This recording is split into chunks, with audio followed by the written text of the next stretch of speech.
Bom dia a todos. Gostaria de agradecer a presença de cada um de vocês aqui hoje, neste grande evento, um evento que é um marco histórico aí na tecnologia em saúde, promovido pelo Sebex. Gostaria de agradecer a cada um de vocês que escolheu estar aqui hoje para juntos desenhar a história da saúde do Goiás. Trago para vocês que isso é mais do que um encontro técnico. Tá? É uma oportunidade que vocês estão tendo hoje, a partir de cruzarmos aquela porta do auditório, de ter um propósito tão urgente, que é debater a IA como aliada na gestão, no cuidado e também na vida das pessoas. Esse é o tema do nosso evento hoje. Olhando aqui nesse ambiente, eu vejo que tem aí a presença de CEO, diretores de hospitais, gestores de rede pública e privada, médicos, líderes assistenciais, mentes brilhantes de health techs também estão presentes hoje, operadoras, pesquisadores, e eu tenho a certeza absoluta que o futuro da saúde, ele não é algo simples que vai acontecer. Ele é algo que a gente vai estar construindo junto nessas próximas horas aqui hoje, onde vai estar tendo compartilhamento de conhecimento, muita informação e discussões aqui que eu considero muito relevante. Acredito que para cada um de vocês que saíram de casa hoje, vieram aqui com esse mesmo propósito e que aproveitem cada momento desse evento hoje. Gostaria de agradecer, então, a organização e convidar ao palco para abrir oficialmente os nossos caminhos com chave de ouro. Eu tenho a imensa satisfação de convidar ao palco o líder visionário responsável por capitanear esse movimento hoje e do nosso estado, o senhor Renato Gomes Espírito Santo. Convido com a salva de palmas para subir ao palco. Renato é presidente do Sebex Goiás, diretor executivo do Instituto RG, conselheiro do segmento de saúde, mestre em administração em saúde, MBA em gestão em saúde, MBA em qualidade total, MBA em sustentabilidade e responsabilidade social, pós em gestão de RH, voluntário de governança Brasil, da Rede Governança Brasil, voluntários da saúde, avaliador ONA e certificado Healthcare e Leadership. Está com a palavra, mestre? Faltou. Esposo de Ana Maria de Souza Arruda, o amor da minha vida.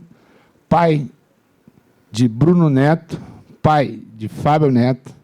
Filhos que chegaram depois do tempo. Tiago, Mariana e Lucas. Então, esse aí é o que complementa esse ser aqui que vos fala.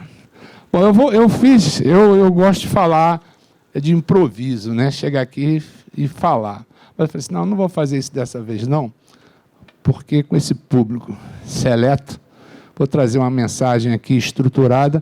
Então, eu preparei aqui um discurso, vai ser umas 10 folhas, mas a gente passa rápido, para que a gente possa aqui estar falando sobre o nosso evento. Bom, é com enorme satisfação que damos início ao Sebex, Conexão Sebex Goiás, um encontro que reúne líderes, gestores, executivos da saúde, principalmente do nosso estado de Goiás, né, que representam o setor público e o setor privado.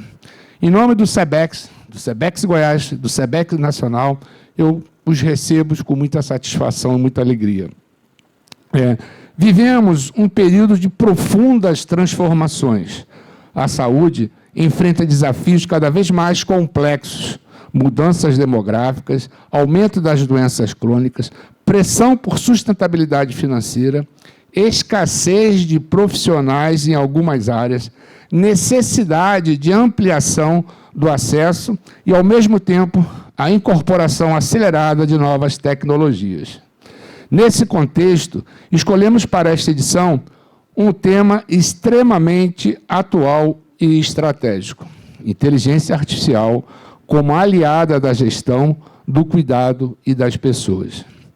A inteligência artificial deixou de ser uma promessa distante para se tornar uma realidade presente em hospitais, clínicas, operadoras, indústrias, instituições de ensino, enfim, o mercado todo foi atingido, né? Todo o mercado está absorvendo essa questão. Ela já apoia diagnósticos, otimiza processos, amplia a capacidade analítica dos gestores e cria novas possibilidades para o cuidado em saúde. Nós temos hoje aqui, inclusive, representantes médicos, né, pessoas que atuam com a inteligência artificial, fornecendo ao mercado esses recursos e médicos, especialistas, que também utilizam dos recursos da inteligência artificial para melhorar a qualidade, a eficiência, os resultados para essas pessoas que são atendidas por eles. Mas é importante lembrar que a tecnologia, por si só, não resolve todos os desafios da saúde, né? O verdadeiro diferencial continua sendo a capacidade humana de liderar, decidir, acolher, inovar, construir relações de confiança. Recentemente, a gente teve eu participei de um evento onde que o médico estava fazendo esse comentário, né? A inteligência artificial não respira. A inteligência artificial, ela não sente quando é tocada. Isso é só o ser humano. Então, isso nunca será substituído. Por isso, ao longo deste evento, não discutiremos apenas tecnologia.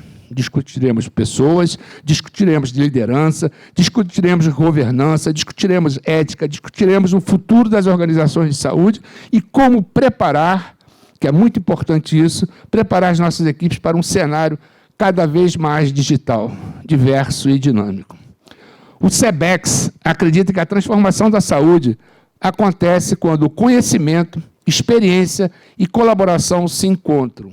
E é exatamente isso que buscamos promover hoje, um ambiente de diálogo qualificado, onde diferentes perspectivas possam contribuir para soluções mais inteligentes e sustentáveis.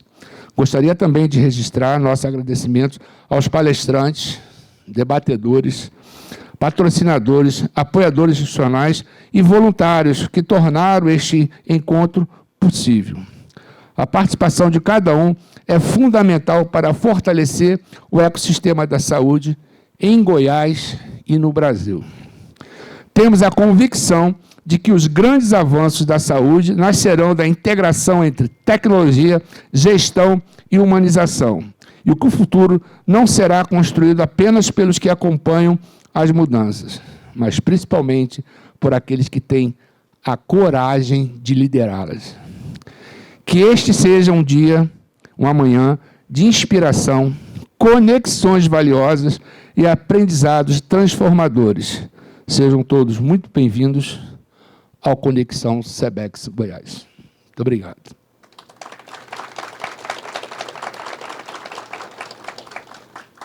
Para complementar, eu vou falar um pouco, bem rapidamente, sobre o que é o SEBEX.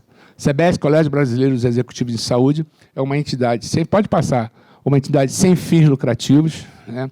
Ela é liderada pelo Dr. Francisco Balestrin, médico, um líder, né, nacional, presidente da Federação dos Hospitais de São Paulo, do Sindicato dos Hospitais de São Paulo, é o presidente do Conselho do SEBEX Nacional, uma pessoa, um visionário que instituiu, né, teve a ideia de gerar, vamos dizer assim, o SEBEX, que ele tem a questão de buscar a excelência na gestão em saúde através do desenvolvimento e formação dos executivos. Pode passar, por favor. Bom, ele nasceu, a sua ano de fundação foi em 2015, mais de 1.500 associados no Brasil, mais de 100 eventos híbridos por ano, e 5 regiões do Brasil têm a representatividade do SEBEX, como é aqui Goiás. Por favor. Então, eixos, né, de atuação, educação e de certificação, relacionamento, que é um network de negócios. Isso aqui é um ambiente de network, você acaba se conectando com alguém, você acaba evoluindo, encontrando novos caminhos para você. Então, esse ambiente é um ambiente muito importante, né? A representatividade, representação políticas da saúde, sistemas da saúde. Ele tem feito um movimento muito grande, como foi feito nas eleições da prefeitura, agora no movimento nacional, nas próximas eleições. O doutor Balestrin tem procurado promover essas discussões para compartilhar e também ouvir quais são as propostas que tem para a saúde, porque, de certa forma, nós influenciamos de alguma forma para que a melhoria da saúde, que a gente possa contribuir à melhoria da saúde. Bom, os nossos programas, então são diversos programas. Esses programas atualmente eles são liderados pelo Nacional, mas existe a proposta da gente continuar, lógico, tem muitas situações que são híbridas, tem muitas questões que são só através da rede, né, da professor conexão online, vamos dizer assim, Mas são programas interessantíssimos, que vale a pena vocês acessarem o site do SEBEX e olhar cada um desses produtos. Pode seguir. Bom, o Conselho de Administração. O SEBEX, mãe, guarda-chuva, ele tem um conselho, que é o presidente, Dr. Francisco Balestrin, Dr. Rubens Covelo, Dr. Rui Braumer, vocês devem conhecer, pessoas de mercado, são pessoas industriais, são pessoas que estão à frente de grandes instituições, Cláudia Com, Cristina Balestrin, Dirceu Barbano, Giovanni Serri, José Tcherma, falecido em memória, ele faleceu esse ano, foi secretário de Saúde do Estado de São Paulo, uma pessoa extremamente interessante, foi nosso professor, foi professor no mestrado que eu fiz pelo SEBEX, ele foi do corpo docente, uma pessoa excepcional, mas, infelizmente para nós, felizmente lá para cima, ele partiu. Linamara Batistella e Natália Nunes. Natália Nunes é a CEO, é a pessoa que está à frente, o conselho faz os trabalhos do conselho, e a Natália fica à frente. Bom, nós temos em 12 estados brasileiros, Bahia, a Marileia, pessoa que, na época que eu morei na Bahia, ela estava, na época, no Bradesco, não sei se ela ainda está no Bradesco. A Lídia Abdala, é dona do SEIB, é presidente do SEIB, aqui, que sede em Brasília, fez também um trabalho excepcional, recentemente tivemos um evento lá. Aqui em Goiás, eu como presidente, Cristiano Quinan, vice-presidente, essa mudança aconteceu agora em dezembro, o Quinan era o presidente, eu era o vice, eu falei assim, Quinan, o SEBEX precisa ser retomado, tem muita coisa que precisa ser feita. Eu disse, Renato, eu estou... Ponte Aérea, Miami, Goiás, se você quiser, vai à frente. A gente conversou, falou, Balestrin, eu assumi a presidência, ele está me dando suporte na vice-presidência. Mato Grosso do Sul, Minas, Pará, Cipriano foi subsecretário, secretário de Saúde do Pará, Márcia Rangel, no Paraná, o Newton tem feito, da Unimed também, tem feito um trabalho brilhante no Piauí. Tiago Constâncio, que vai estar aqui hoje conosco, um dos painéis, acho que é o segundo painel, ele assumiu agora, também recentemente, o SEBEX do Rio de Janeiro, minha terra, Rio Grande do Sul e Santa Catarina, Andréa Drummond, também, que já está há bastante tempo no SEBEX. Por favor. Então, a gente participa dessa forma, para vocês terem uma noção de como é a liderança, trabalhando sempre com ponto focal, liderança, responsabilidade social. Então, esses são como a gente capacita as pessoas dentro desse processo. Por favor. Bom, esses são os apoiadores nacionais. Pode voltar no primeiro. Bom, aqui em Goiás, nós tivemos a oportunidade, não trouxe esse slide, mas a gente teve a oportunidade de fazer o seguinte, teve até uma provocação na época, vamos fazer um conselho, porque a ideia de trazer o SEBEX Goiás, da retomada que provocou o movimento nacional, né, nos outros capítulos, que a gente chama, e de trazer pessoas que realmente possam contribuir para esse movimento aqui de Goiás. Atrasou um pouco, e eu peço desculpa aos nossos conselheiros, mas a gente está com uma proposta muito bacana, a gente está conectando algumas pessoas, de fazer alguns comitês, e a gente vai dar uma alavancada agora, assim, o foguete vai disparar, que vai ser muito bacana. Não é isso, Paulo? Muito bem. Então, nós temos aqui alguns conselheiros que fazem parte desse nosso evento e outros eventos que participaram. São 21 conselheiros. Está aqui o doutor Bruno, diretor do SESI. Por favor, uma salva de palmas para ele. Doutor Frederico, diretor comercial do Unimed. Doutor Paulo Miranda. Quem mais? Outros chegarão. Mas, enfim, sejam muito bem-vindos. Eu queria agora também estender essa minha fala em agradecimento ao Cicobi, que permitiu esse acontecimento, né? Fazer um evento, gente, eu já faço eventos, foram 6 simpósios, vários encontros, então, muita coisa. E é difícil, né, de você concatenar, você reunir patrocinadores, você reunir... Palestrantes não é difícil, porque, graças a Deus, a gente tem um network, um contato muito grande. Mas de fazer acontecer. Agradecer o doutor Diogo Mafia, que cedeu o espaço aqui para a gente estar realizando esse evento. A Copa Nest foi fundamental também, aqui através do doutor Wagner, agradecer a Copa Nest, que teve uma participação bem efetiva. Mas... vamos agora dar início à nossa jornada, né? Mas nessa jornada, eu queria antes passar para vocês o vídeo do Cicobi, o vídeo da Copanest, o vídeo da Ospicom, e só, né? Pronto. Por favor. Cada passo que damos hoje nos leva a um amanhã mais próspero e cooperativo. No Cicobi Unicentro BR, estamos construindo um legado que beneficiará gerações futuras. A nossa união gera prosperidade para mais de 100 mil famílias no Brasil. A prova disso é que já distribuímos mais de R$1 bilhão em resultados financeiros aos nossos cooperados desde a nossa fundação. Nascemos no coração do país, na cidade de Goiânia, e escolhemos estar presente fisicamente em mais de 50 municípios distribuídos pelo Brasil. E levando o nome da nossa cooperativa mais longe, inauguramos nossa agência conceito na Avenida Faria Lima, o maior centro financeiro do país, combinando tradição e modernidade em um reflexo do futuro que estamos construindo.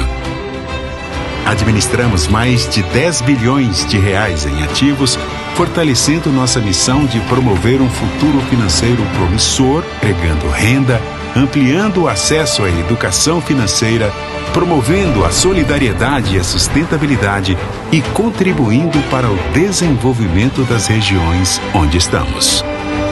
Nossa missão é um amanhã repleto de responsabilidades, onde o sucesso é compartilhado por todos, pois o futuro é cooperativo. Cicobi Unicentro BR, mais que uma escolha financeira, sua cooperativa do seu jeito. Dr. Wagner, leva meu agradecimento ao Dr. Haroldo e aos demais diretores por esse apoio que vocês estão dando ao nosso evento. Pessoal, então vamos lá. Para finalizar, compartilhar com vocês os momentos, né? Momento de processo evolutivo. No meu processo evolutivo, um tempo atrás, parte para a questão de conselho, né?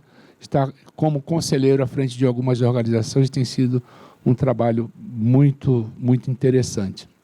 Então, o Instituto RG disponibiliza isso para vocês também. E mais uma coisa, para fechar, realmente agradecer à doutora Maria Rita, a Nova Clínica, por ter dado o suporte também, dado o apoio para a gente. Infelizmente, não deu tempo da gente fazer a questão de ser isso na mídia, mas ela também tem sido pessoa incentivadora para multiplicar e elevar o conhecimento, levar a formação da saúde em nosso estado. Muito obrigado, França. É todo seu. Obrigado, Renato. A salva de palmas aí ao nosso presidente do SEBEX Goiás, idealizador do evento. E antes de dar início, eu só peço uma licença, Renato, para te agradecer pela oportunidade e a confiança de estar conduzindo o evento hoje. Eu, como enfermeiro, especialista em informática e saúde, especializando em saúde digital, eu entendo a relevância desse evento aqui hoje. É para realmente construir história e impacto também na transformação da saúde do estado de Goiás.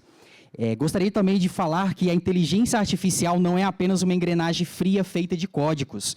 Ela tem o potencial de transformar e impactar a vida das pessoas na ponta. Ela redefine a jornada e a segurança do usuário, devolve o tempo e a sensibilidade humana aos profissionais de saúde, entrega a previsibilidade estratégica aos gestores e estar aqui hoje é uma honra.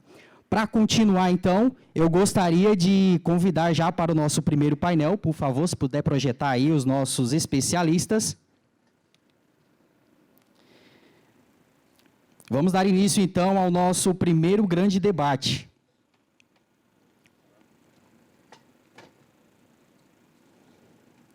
Para o primeiro painel, que tem como título IA na gestão em saúde, eficiência de dados e sustentabilidade, aonde diz que o dado isolado ele é apenas um ruído, mas o dado lapidado pela inteligência artificial, ele se transforma em cura, em economia de recursos e em sustentabilidade.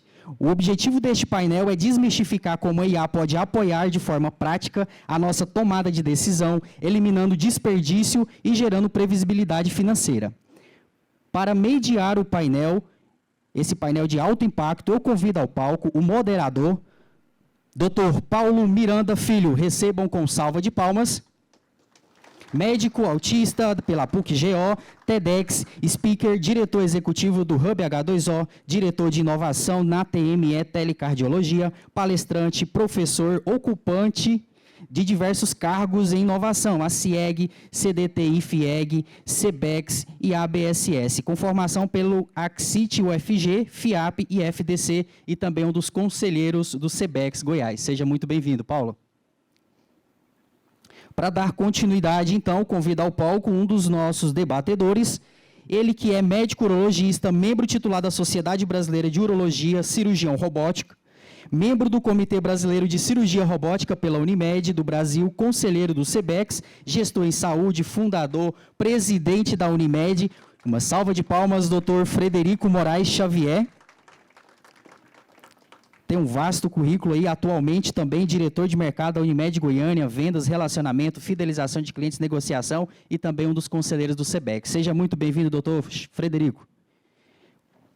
Para subir ao palco, convido também Matheus Noronha, é CEO, cofundador da Revena, engenheiro, formador pelo ITA, empreendedor com trajetória em tecnologia e construção de negócios, foi cofundador da Educo, antes de liderar a criação de Ravena ao lado do Diogo Freitas. Hoje conduz a empresa na missão de transformar a complexidade do ciclo receita hospitalar em mais precisão, controle e sustentabilidade financeira por meio da inteligência artificial. Uma salva de palmas, seja muito bem-vindo. E para fechar esse painel de grande impacto aqui, gostaria de chamar também o especialista, Dr. Alexandre Chater Taleb. Bem-vindo, seu Alexandre. Salva de palmas.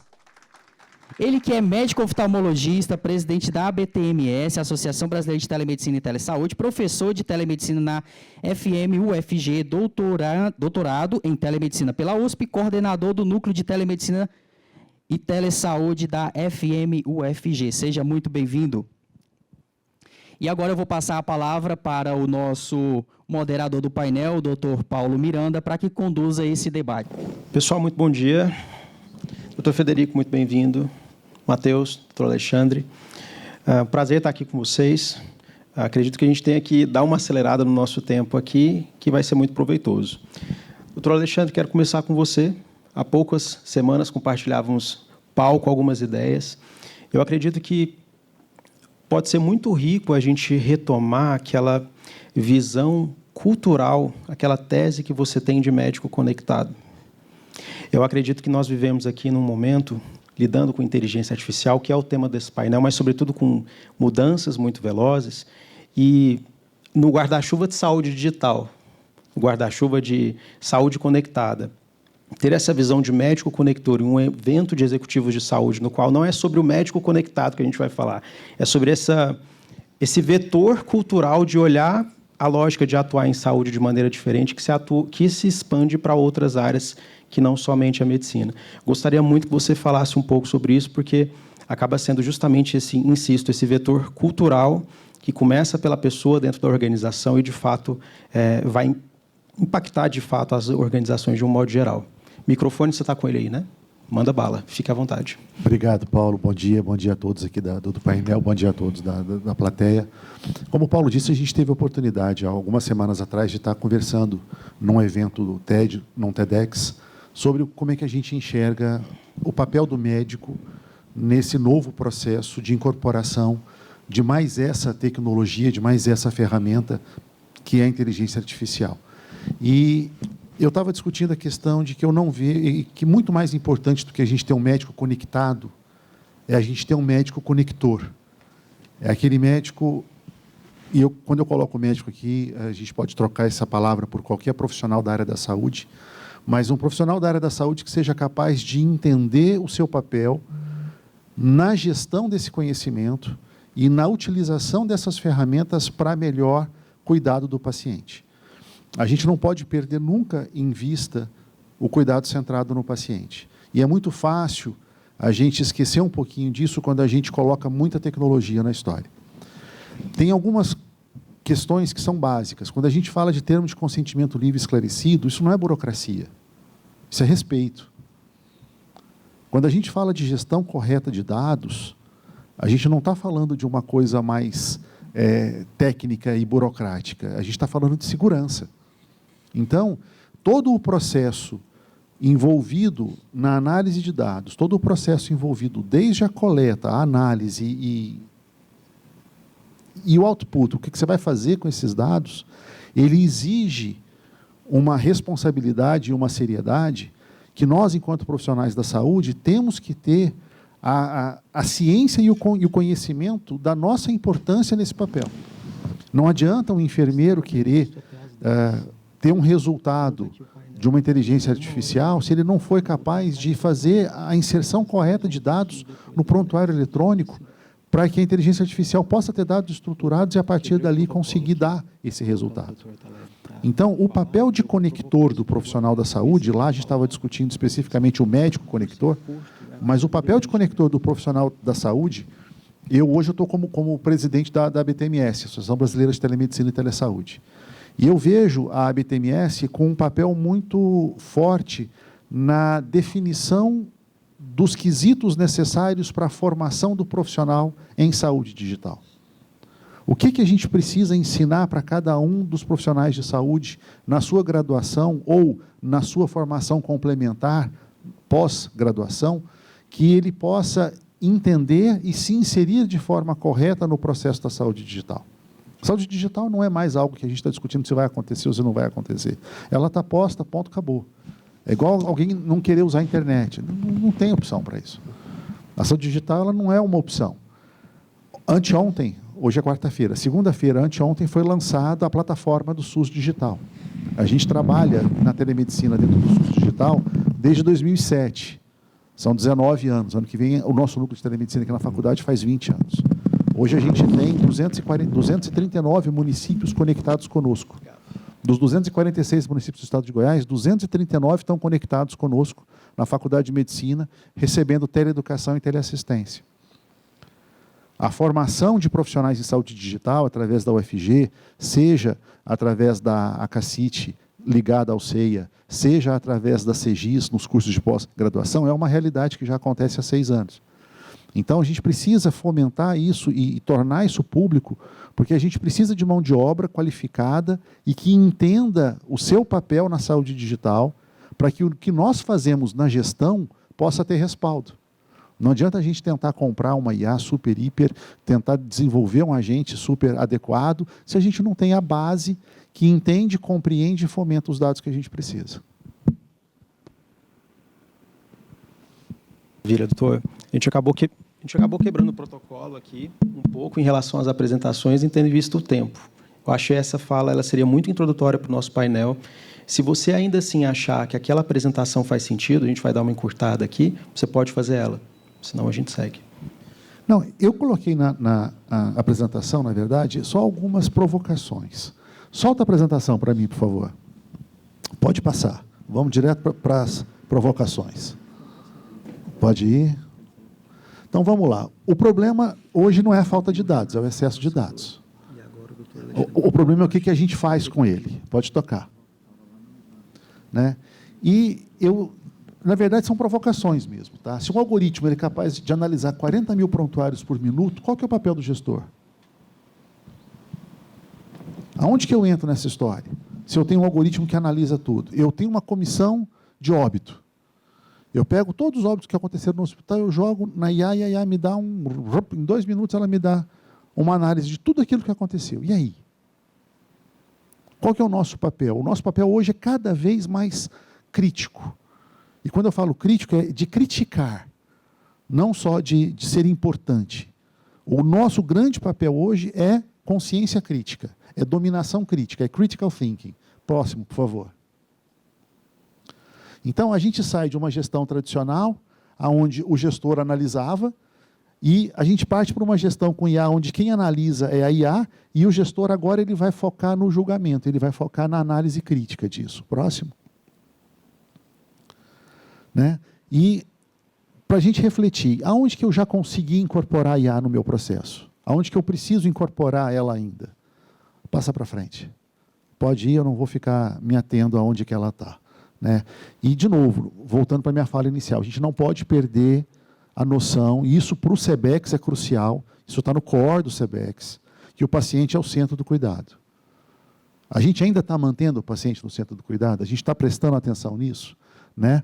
Porque quando a gente fala de dados, a gente tem todo um cenário que é um cenário conflituoso. Então, eu preciso governar esses dados, eu preciso que esses dados estejam dentro das regras da LGPD, onde eu tenho garantido privacidade, onde eu tenho segurança, mas o principal é que eu consiga fazer uma interoperabilidade desses dados. Quem for capaz de fazer interoperabilidade entre os diversos sistemas para poder ter uma base de dados capaz de ter uma análise específica e própria para a sua realidade, essa pessoa vai estar na frente. Próximo. E aí vem outra provocação. Quem controla a saúde? Quando, na verdade, quem controla a informação são os algoritmos. Como é que eu tiro o viés dessa história? Como é que eu consigo analisar aquilo de forma crítica? De novo, eu voltando para o critical thinking, mas como é que eu consigo analisar esses dados de forma crítica, sem que eu seja levado por quem está detendo a informação hoje, que são os algoritmos? Próximo. E aí vem a nossa responsabilidade. Quem é que responde quando a IA erra? Não dá para terceirizar a culpa para a IA. A responsabilidade é nossa. 100% nossa. Próximo. Não é nem solidária aqui no caso. Né? Essa é uma fala que eu tenho há muito tempo. Eu prefiro chamar inteligência aumentada do que inteligência artificial. Inteligência artificial é quando eu estou falando de uma coisa que eu não tenho nem noção do que eu estou dizendo. Um exemplo que eu sempre dou é que vocês me pedirem para fazer uma aula aqui sobre o plantio de sândalo vermelho. Eu consigo ir lá na inteligência artificial, pedir para ela montar uma aula para mim, e eu venho com uma aula belíssima sobre o plantio de sândalo vermelho. Eu não faço ideia de como... Eu nunca vi um sândalo vermelho na minha vida. É uma árvore belíssima, mas eu nunca vi presencialmente um sândalo vermelho. Mas eu consigo... Isso é inteligência artificial, não é minha. Mas se eu utilizo a inteligência artificial dentro daquilo que eu tenho conhecimento, dentro da oftalmologia, dentro da gestão em saúde, dentro da educação em saúde, e ela me dá insights, e eu consigo, através da inteligência artificial, aumentar a capacidade do que eu seria capaz de falar, aí perfeito. Então, quando a gente trabalha inteligência artificial com inteligência aumentada, a gente está no melhor dos mundos. Pode passar? Eu vou deixar uma última provocação, pode passar. Então, falando de gestão, a primeira geração de gestores utilizou papel. A segunda foi para computador. Hoje todo mundo está no dashboard. Mas a próxima geração ela vai ser por meio de agente de IA. Quais agentes? Quem vai fazer esse agente? Como é que eu tuno ele para a minha realidade? Esse é o desafio que está posto. Próximo. Eu já falei sobre cenários utópicos e distópicos em outra vez. Vamos terminar. Pode ir para frente. Pode ir. Pode ir. Obrigado, gente. Muito obrigado, doutor Alexandre. Eu peço que no ambiente técnico possa colocar o slide do doutor Frederico, da Unimed. Doutor Frederico, agora você assume. Se o passador de slide estiver também disponível, por favor. Bom dia. Bom dia a todos. Obrigado, Paulo. Obrigado, Renato, pelo convite. Honra estar aqui com vocês. A gente falar um pouquinho mais sobre IA e, principalmente, depois desses desafios que o doutor Alexandre trouxe para a gente, e até uma pequena introdução, uma apresentação que eu fiz há uns 6 meses atrás. Se a gente for considerar a IA hoje, ela seria comparada com a criança de 5 anos. E como essa criança vai chegar na sua adolescência, na fase adulta, e como ela vai se portar, e como vai ser o caráter dela, seja com LGPD, com critérios éticos, trazendo sustentabilidade para a nossa sociedade. Isso vai depender da nossa educação, vai depender de nós que estamos aqui hoje, e como que nós vamos treinar essa IA para poder analisar esses algoritmos da melhor maneira e poder direcionar essa decisão, que isso, lógico, vai ser documentada, isso vai ser regida, isso vai ser controlada por nós que estamos aqui. Por isso, parabéns, Renato, isso é um evento muito importante, essa discussão, essa inovação. Quando a gente fala um pouquinho sobre em relação à saúde, O que a gente fala que a IA, ela não nós temos a Hospicom aqui, que acabou de lançar um robô que faz cirurgias, e o próximo passo é esse robô fazer cirurgia sozinho, pegando os dados dos últimos 20 anos das cirurgias que o cirurgião comandou o robô, ele vai ver qual foi o melhor passo, o melhor ponto, o melhor corte no tecido, e ele vai trazer isso para automatizar. Mas, como o doutor Alexandre disse, e quem é o responsável por esse paciente? Vai ser o robô que vai operar sozinho, ou esse médico ele vai ter também que estar treinado para saber cuidar das intercorrências e saber estar acompanhando o desenvolvimento da saúde desse paciente. Ele não é um laudo que é usado apenas em raio-x, mas a IA ela está muito voltada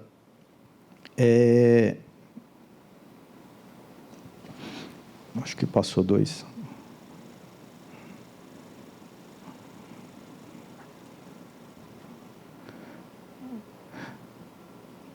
Ela está muito voltada no back-office. Então, esse acompanhamento, que é onde a gente não vê, e principalmente o nosso país, e fico muito orgulhoso, como estava sentado aqui ao lado do doutor Alexandre, em relação ao nosso Estado, que é um dos centros, se não for o número 1 mais avançado em investimento em tecnologia de IA do país, que está aqui em Goiânia,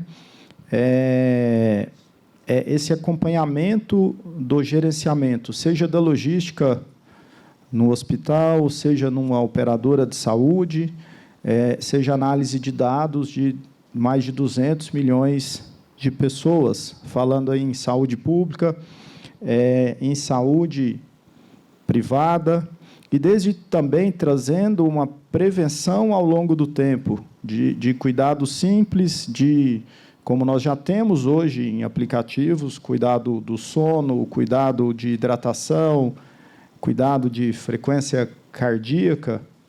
Hoje já tem presente, por exemplo, sistemas onde eu consigo ver a frequência cardíaca, se esse paciente tem uma arritmia, se ele tem um risco de gerar trombo e risco de gerar um AVC, e esse paciente é contactado com a utilização de tratamento ou da arritmia ou uso de anticoagulante. Isso já tem em utilização. E quando a gente fala um pouquinho mais, no caso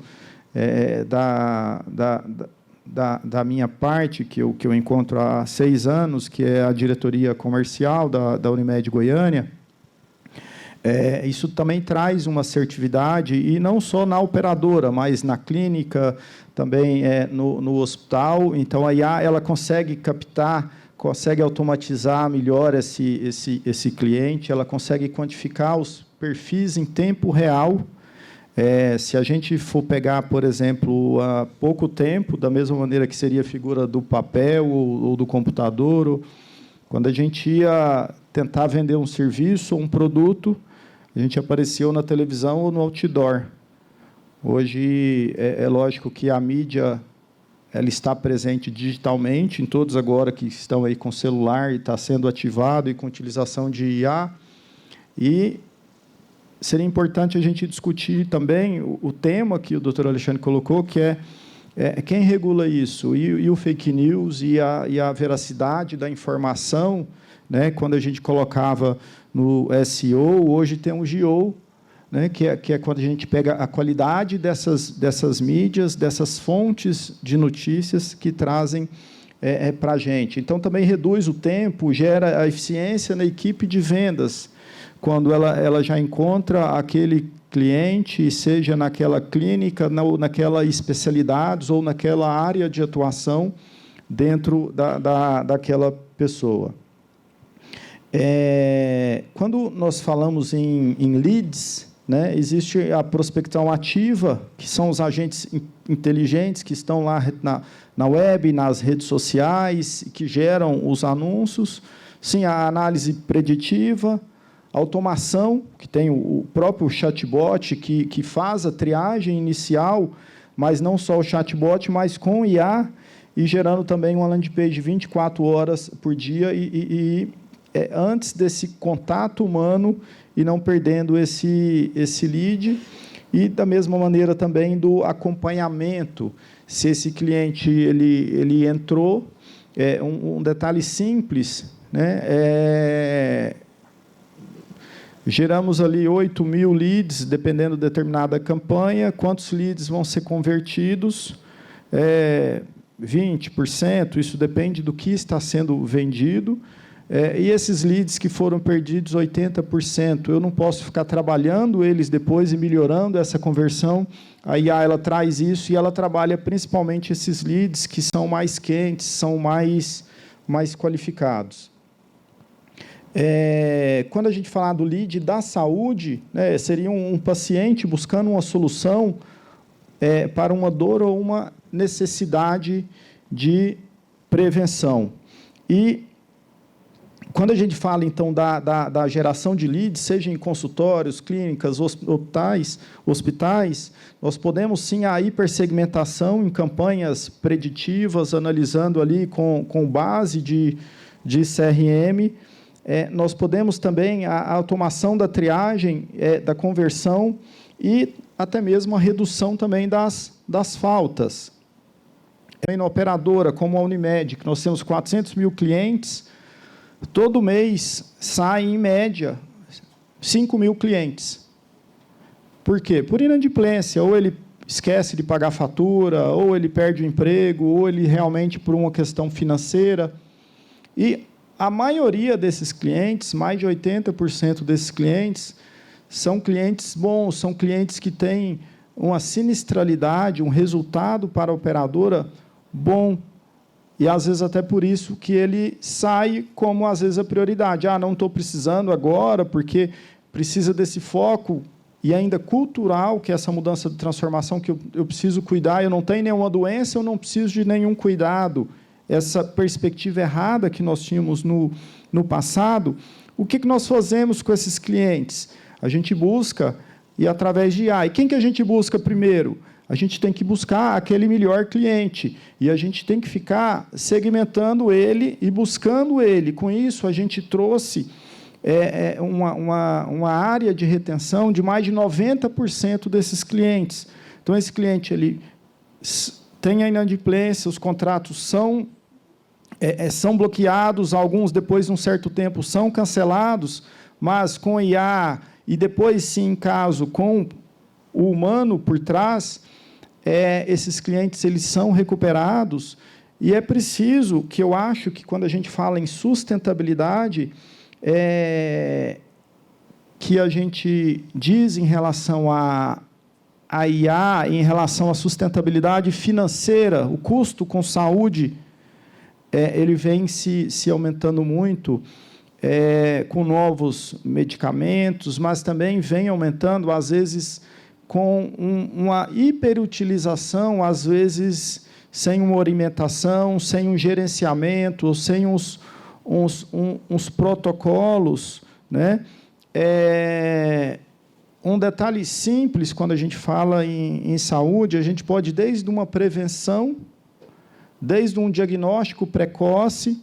A prevenção seria o médico da família, ou a própria IA, fazendo o gerenciamento desde a fase da vida toda desse cliente. E desse cliente, quando nós falamos, não na saúde privada, isso sim também na saúde pública. Todos têm um celular na mão que pode ser acompanhado com IA, que vai personalizar ao longo do tempo. Quando a gente pega a IA hoje, da mesma maneira como ela está com 5 anos, o serviço público, foi publicado recentemente na Agência Brasil, utiliza, em média, 11% utilizam IA. E o serviço privado, 25% utilizam IA. Então, para os próximos anos, e eu acredito que não demorado muito, vai vir, sim, trazendo mais sustentabilidade financeira, trazendo mais economia de tempo, sendo mais personalizada e trazendo mais resultados, seja na prevenção, seja no diagnóstico precoce e no auxílio do tratamento, e trazendo mais tempo para que os profissionais da área da saúde, os serviços de saúde, possam, através das pessoas, dos humanos, como respiração, como o contato físico, como o calor humano, cuidar e gerenciar a saúde da nossa sociedade. Acho que é isso, Paulo. Obrigado, gente. Muito obrigado, doutor Frederico. Solicito agora a apresentação da revenda do Matheus, por favor. Matheus, a casa é sua. Prazer estar aqui com vocês.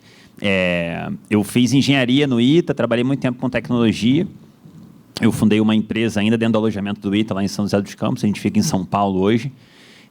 E essa empresa é na área de educação e tecnologia. Então, a gente fazia simulados e fazia recomendação. A ideia era não deixar nenhum aluno para trás, né? A gente fazia recomendação do que cada aluno precisava aprender. A gente vendeu essa empresa e aí, há 3 anos, eu estava procurando, eu brinco com uma confusão nova, né? E aí, eu fui na Faria Lima falar com os amigos meus e falei, cara, eu queria muito trabalhar com IA, queria muito trabalhar com inteligência artificial. E eu estou procurando um problema grande no Brasil para isso. E aí, eu dei a sorte desses amigos meus estarem em fundos, né, de investimento comprando hospitais. Né? Era o pessoal do HG, que fez o Cora Saúde, o pessoal do Pátria, que fez o Atena Saúde, né, 2 redes aí grandes no Brasil. E eles falaram assim, Matheus, tem um problemão que chama ciclo da receita.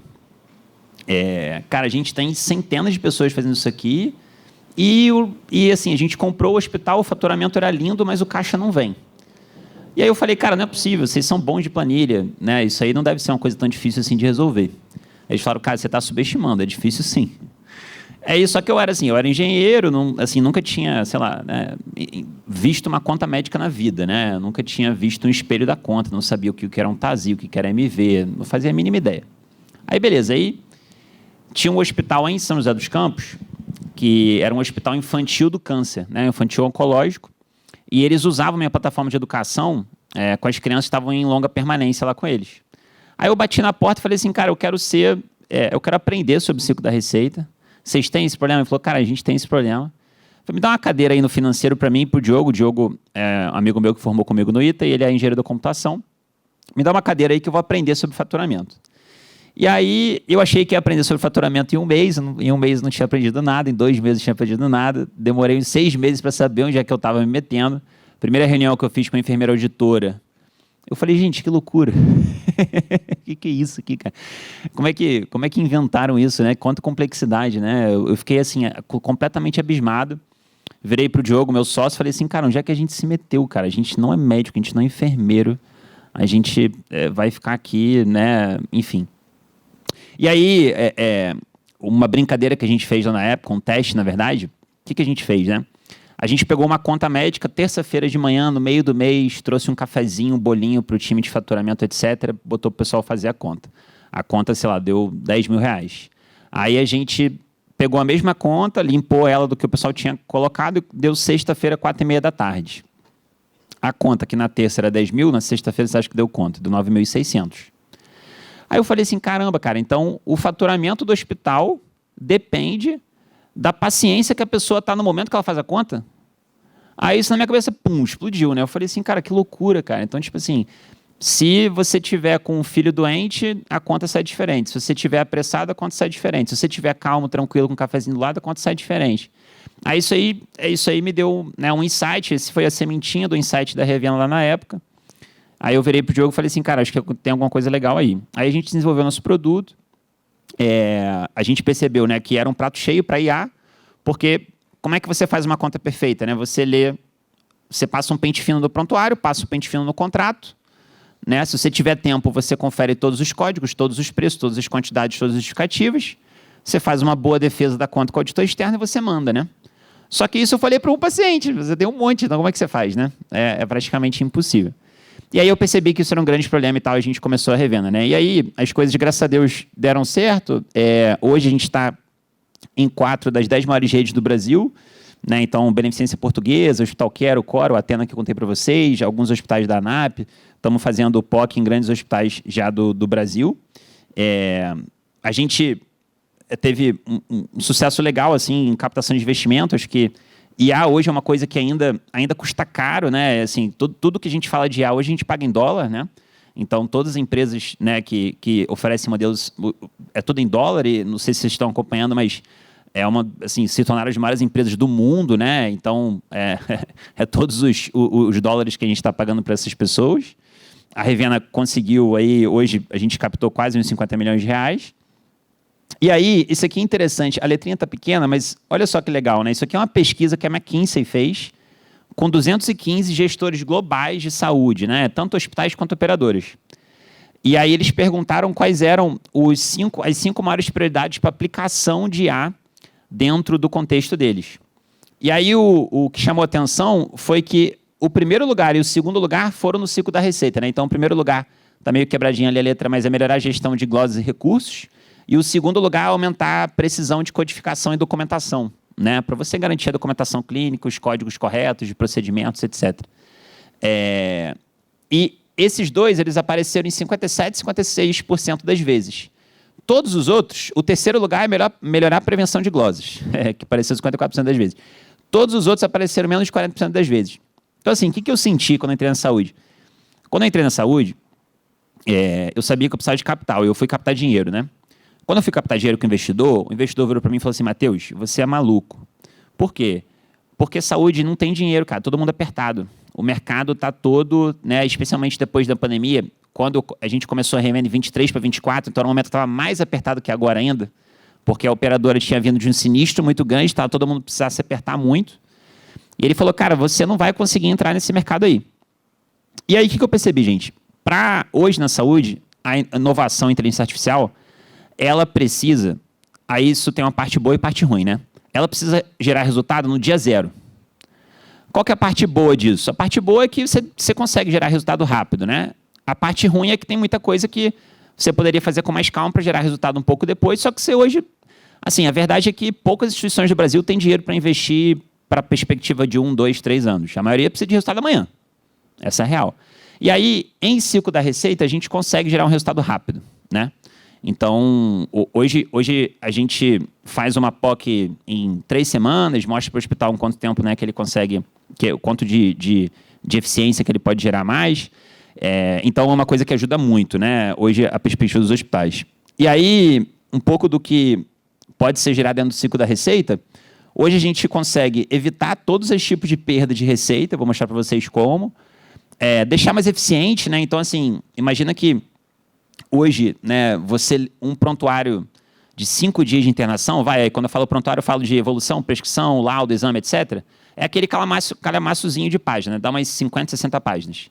A IA, né, acho que, não sei se foi o doutor Alexandre, o doutor Federico que falou, né, lê muita coisa muito rápido, então você traz muita eficiência e você fecha uma conta muito mais rápido, né? Então, assim, hoje, normalmente, quando a conta chega no faturamento, a IA já processou tudo, né? Porque o paciente recebeu alta, a IA já detectou, já processou, na hora que o papel chega no faturamento, a conta está pronta.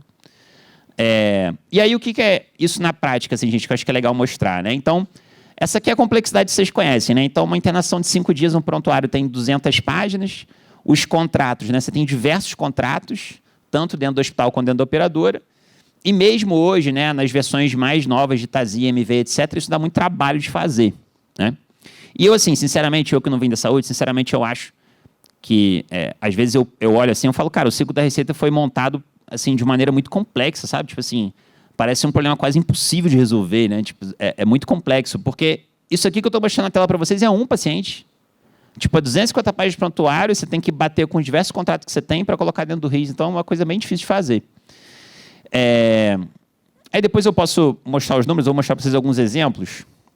Ó, isso aqui é uma coisa que a gente faz, que a gente verifica preço de todos os itens que estão cobrando dentro do hospital. Isso aqui é uma coisa interessante. Por quê? Ó, esse hospital aqui é um grande hospital de São Paulo, tá? Então os números eles são um pouco jogados para cima aqui, né? Mas olha só na Sul América, esse hospital ele tem 79 cobranças de diárias diferentes. De pacote cirúrgico, tem 12.362 cobranças diferentes. E não estou falando que foram cirurgias. Cirurgias são dezenas de milhares. Estou falando que são preços diferentes. Então, assim, no hospital de vocês, se você pegar o pacote cirúrgico de um convênio, vocês vão ter 2 a 3 mil preços diferentes, né? Aí você vira para a sua equipe de cadastro e fala assim, pessoal, confere aí, vê se o preço está certo. Conferir como, cara? Entendeu? Tipo assim, isso aqui é impossível de conferir, é maluquice, tipo assim, não tem a mínima condição. E aí a IA é muito boa nisso, né? Então você joga todos os contratos lá dentro, ela vai conferir os seus 12 mil, e olha só, né, ela concordou ali do lado, né, essa linhazinha aqui, ela concordou com menos de 80%, o número aqui que está é 76%. Né? Então, ela disse que 24% dos preços estão errados. Né? E aí tem tanto preço que está sendo cobrado a mais quanto a menos. Né? Nos dois cenários, o preço que está cobrando a mais está te gerando glosa, e o preço que está cobrando a menos está perdendo receita. Né? Então, isso aqui é uma área que, assim, sinceramente, eu acho completamente sobre-humano você garantir que preços estão corretos, especialmente em operadoras grandes e que tem uma complexidade maior.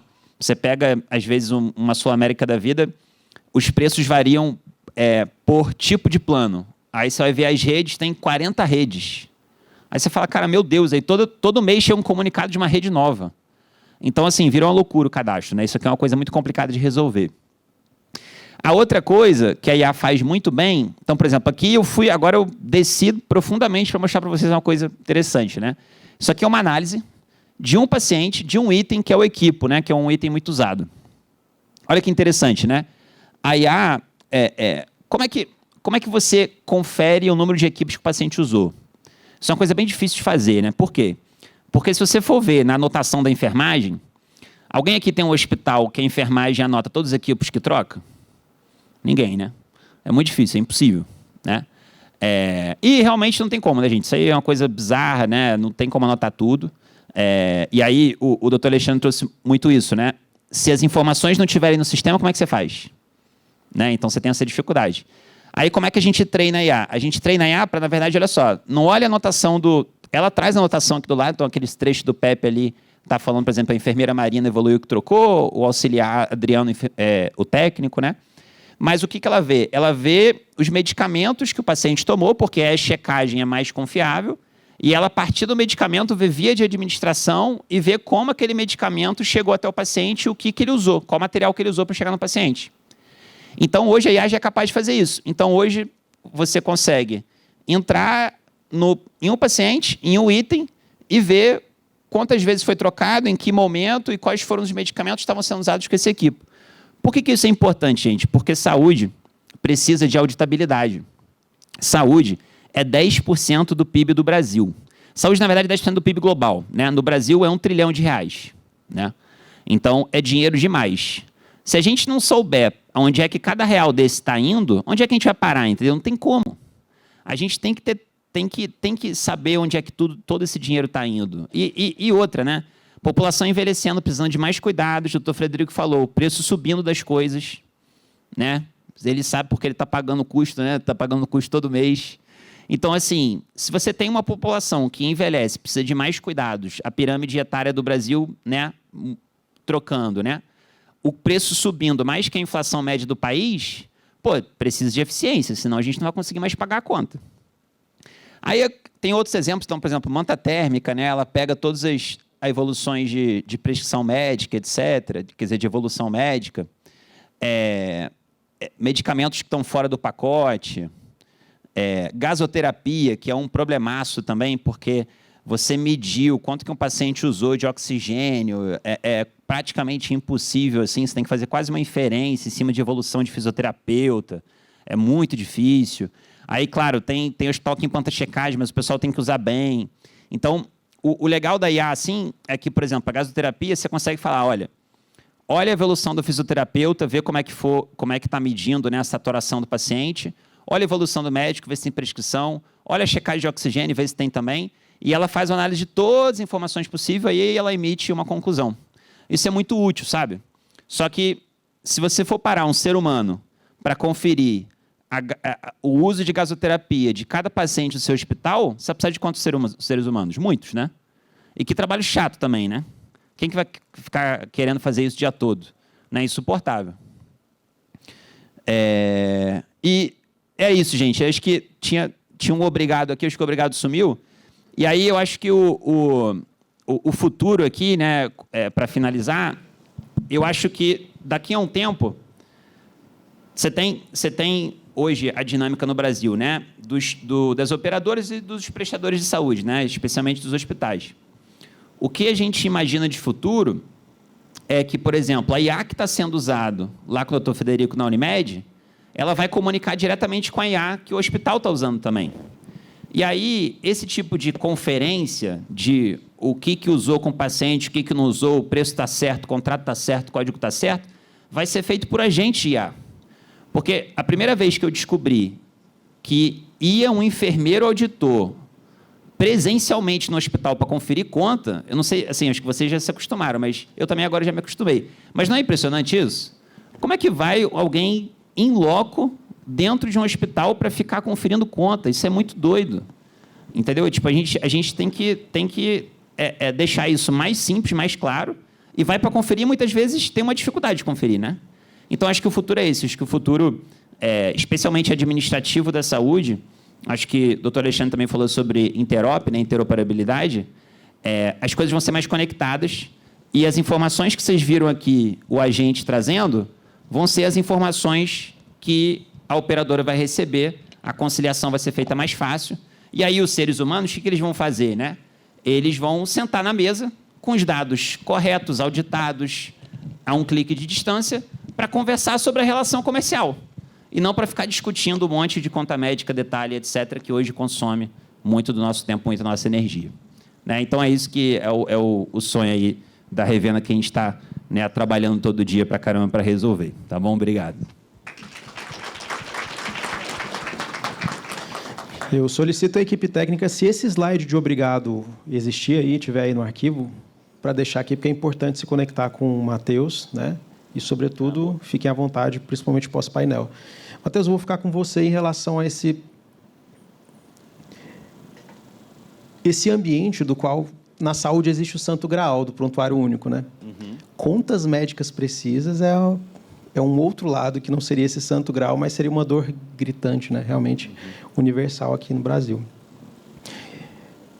Trazer caixa operacional, agilidade, liberar força de trabalho, está no escopo do seu trabalho, você trouxe números e está falando de instituições excepcionais, que você já tem esse track record, né? Algo que eu queria trazer aqui para a discussão, porque é uma experiência muito única que você tem, e eu vejo lapsos e gaps muito grandes na saúde, tua solução está incrível. Legal. Existe uma demanda de um hospital. Legal. Sim. O gap entre implementar isso e isso dar certo vira estatística. New England, JAMA, Gartner, etc. Então, o que você pode trazer, baseado nessa experiência que você trouxe, de cases de sucesso, que a plateia pode beber enquanto carreira, enquanto instituição, sobre identificar o ângulo não, a jornada entre identificar prioridades de fato, identificar o gap e chegar numa implementação de sucesso, porque nesse caminho existe um fator humano aí, que a tecnologia não consegue executar ou liberar esse gargalo. Total. Assim, gente, o nosso dia a dia é muito corrido, né? Tem muita coisa para fazer, né? Tipo assim, tudo mais. Então, acho que o primeiro ponto é ter uma prioridade muito clara de quais são as coisas que você vai implementar. Então, assim, se a Revena não for uma das 3 maiores prioridades do CEO do hospital, normalmente a gente não segue em frente, porque precisa que seja prioridade. Assim. Então, acho que esse é o primeiro ponto, aí depende do diretor escolher. Essas redes que a gente entrou, uma coisa legal que eles fazem um dia, assim, tipo isso que a gente está vivendo agora, com todas as soluções, né, que a rede pode implementar, pode priorizar. E aí tem do CEO até a pessoa da operação, sabe? E aí o pessoal vai criticando, no final da reunião eles escolhem uma prioridade para atacar. Então, acho que o primeiro ponto é esse, Paulo. Tem que ter uma prioridade muito clara, porque senão o negócio não vai para frente. Aí o segundo, gente, assim, hoje, uma coisa que é importante, eu tentei muito tempo e deu errado. O que a gente fazia, né? A gente analisava o prontuário, analisava o contrato e dava sugestões para o hospital de melhoria do ciclo da receita. Isso aí deu errado. Por quê? Porque, sinceramente, hoje, eu gostei muito do slide do Dr. Alexandre lá, que fala do papel, computador, dashboard e IA. Hoje ninguém mais quer dashboard. Ninguém mais quer sugestão, entendeu? O pessoal quer o trabalho pronto. Então, isso é uma coisa importante também. Tipo assim, acho que as soluções que vocês trazem para dentro do hospital não pode ser mais um dashboard, mais uma coisa para recomendar o seu time para fazer alguma coisa. Porque o seu time não tem tempo. Entendeu? Essa é a real. Já está todo mundo abarrotado de coisa. E se tivesse sobrando tempo, provavelmente você teria trabalho para essa pessoa. Né? Então, acho que assim, não pode ser recomendação, tem que fazer. Então, por exemplo, hoje a solução da Revena, o que ela faz? A gente conecta com a MV Itazi, a gente olha prontuário, olha o contrato, e o próprio agente, ele modifica a conta médica, direto no MV e no Itazi. Não depende do time ficar olhando. No começo a gente tem um treinamento da IA, mas depois a IA é autônoma. Esse negócio da IA ser autônoma é importante, porque ter alguém dentro do seu time que depende de ficar aprovando coisa que a IA sugere, normalmente não dá certo. Então, acho que esse é um segundo ponto também. E o terceiro ponto que é super importante precisa de alguém que articule bem com TI, que articule bem com enfermagem, especialmente as auditoras, para ser um ponto de contato forte dentro do nosso hospital. Então, eu brinco que um dos maiores critérios assim, de saber se um projeto na Revenda vai dar certo ou não é se o hospital topa fazer com a gente pelo menos uma reunião por semana para discutir os avanços do projeto. Se o hospital não consegue nem fazer uma reunião por semana de 1h30 com a gente, 1 hora, muito provavelmente o projeto não vai dar certo, gente. Tipo assim, ninguém está olhando para aquilo direito, né? E os melhores hospitais fazem daily com a gente, todo dia, né? Eles olham os dados, vê como é que as coisas estão indo. Então, acho que é isso. Acho que é prioridade trazer uma solução que não dê trabalho interno, porque não tem tempo, a equipe de vocês não tem tempo. E o terceiro ponto é ter uma pessoa, um campeão, claro, que vai conseguir dedicar, né, uma atenção para aquilo para jogar para frente. Acho que é isso que a gente tem aprendido, Paulo. Campeão, eu vejo também dá muito errado, né? A falta de o champion clínico, o champion de várias perspectivas dentro do projeto. Doutor Frederico, a gente está chegando aqui perto das 10, que é o nosso horário de fato. A gente deu uma atrasada aqui, então nós vamos tentar manter aqui a programação de fato, mesmo com essa atrasada, né? Espero que dê tempo de a gente fazer essa pergunta em público, levantar uma pergunta aí, já vão formulando e ficando à vontade nesse sentido. Mas antes eu quero trazer você para um momento mais kimono aberto. Abrir o kimono no seguinte sentido. Trouxemos aqui algumas discussões de visão de mercado, também de cultura, do impacto da tecnologia, o que a gente tem que olhar daqui para frente, tecnologias como a Revenda e até o aspecto de lidar com a mudança e ter champions, ter campeões específicos para poder liderar essa mudança. Você é uma alta liderança na Unimed, numa instituição que tem mais de 400 mil aí vidas, tem uma trajetória muito relevante aqui dentro do Estado. O que você pode compartilhar com o público que tem jornadas diferentes aqui, né, timings diferentes, sobre como tem sido o impacto e lidar com o impacto de liderar uma organização, de liderar times, sendo um médico, cirurgião, sobretudo um líder, frente a essa era da IA. O que você pode trazer de, talvez, dificuldades, anseios, ou talvez de aprendizados como líder de uma organização relevante, nesse contexto que é muito imprevisível, tem uma pressão grande, né? Obrigado, Paulo, pela pergunta. Só não é simples de responder, né? Eu vou partir da fala do Matheus, quando ele diz que o nosso país, 10% é gasto com saúde do PIB nacional. Isso é a média, se a gente comparar também com a porcentagem em relação ao PIB dos países de primeiro mundo, dos países desenvolvidos. E quando a gente vai para a saúde pública, saúde privada, esse 1 trilhão, 60% é gasto na saúde suplementar, na saúde privada. 40% é gasto na saúde pública. Só que esses 40% são utilizados para cuidar da saúde de 150 milhões de pessoas, e esse 60% de 1 trilhão é utilizado para cuidar da saúde de 50 milhões de pessoas. Eu tenho uma perspectiva muito boa, inclusive é um momento muito trágico para a humanidade que veio, que foi a pandemia. Mas eu acho que a gente tem que saber tirar o lado bom disso, que foi essa aceleração e esse poder da utilização mais rápido em relação à IA, em relação à tecnologia. E até agradecendo aqui também em nome da Unimed Goiânia, o doutor Alexandre nos ajudou bastante com o prontuário eletrônico à época, que em menos de uma semana a gente conseguiu implementar a telemedicina, a teleconsulta, graças à ajuda dele também, que aquele momento de lockdown, aquele momento que estava tudo fechado, aquele momento onde o médico ele achava que ele precisava estar do lado do paciente para realizar o atendimento, e no outro dia, que com a pandemia presente, ele não queria estar do lado do paciente para realizar o atendimento, com medo até de ser contaminado. Então, eu acho que o principal desafio, eu não falo nem só da IA, mas para a nossa sociedade, eu acho que é a mudança de cultura e a adaptação. Essa mudança cultural, essa adaptação, é principalmente nessa velocidade de informações, veracidade dessas informações e velocidade de fake news, com credibilidade dessas informações. E penso também que uma das principais lideranças, quando a gente tem os desafios, quando a gente tem o mesmo propósito, seja a sustentabilidade, onde a maioria das pessoas são pessoas boas, que têm um propósito de trazer uma sociedade mais justa, mais sustentável. E, realmente, quando nós pegamos aqui a Revena, é só pagar o que foi utilizado, o que é justo. Engraçado a gente discutir isso no nosso país, ou glosa, ou foi utilizado, eu tenho que pagar.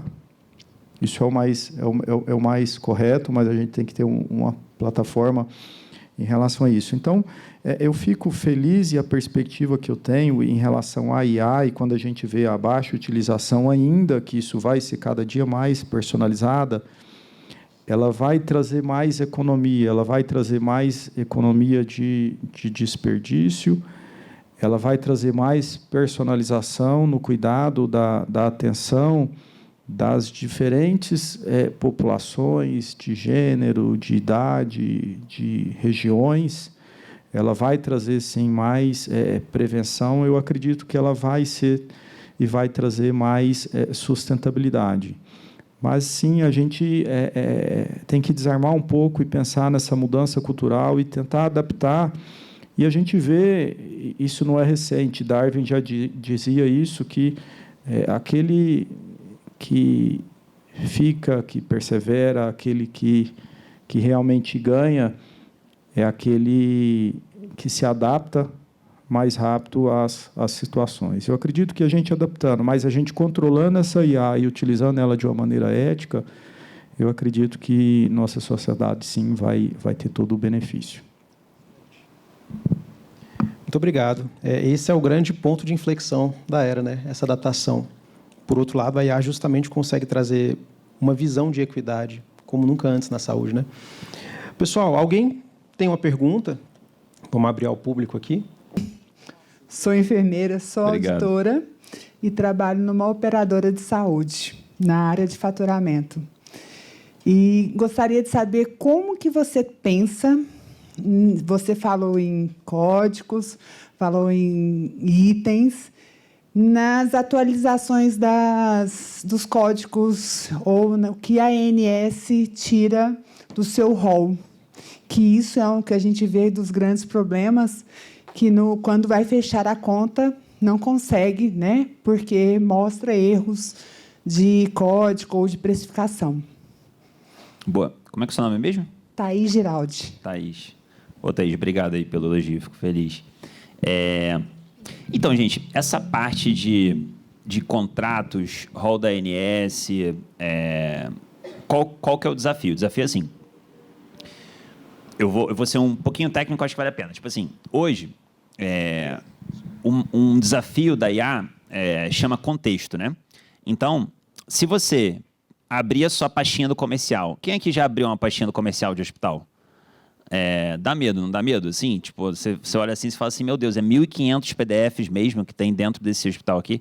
Se você pegar aquela pastinha, junto, por exemplo, com o que saiu do rol da ANS agora, com as últimas coisas, e jogar ela inteira na IA e falar assim, dá errado. Tá? Então, se vocês quiserem, vocês podem chegar em casa hoje, né? Se vocês tiverem algum GPT com segurança de dados dentro do hospital de vocês e jogar lá dentro, vai dar errado.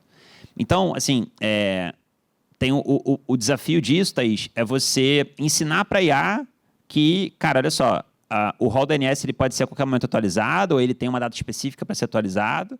Se esse documento não existir, você tem que pedir para o usuário. Então, é isso, sabe? Então, assim, a partir do momento que você tem esse conhecimento, você consegue treinar a IA.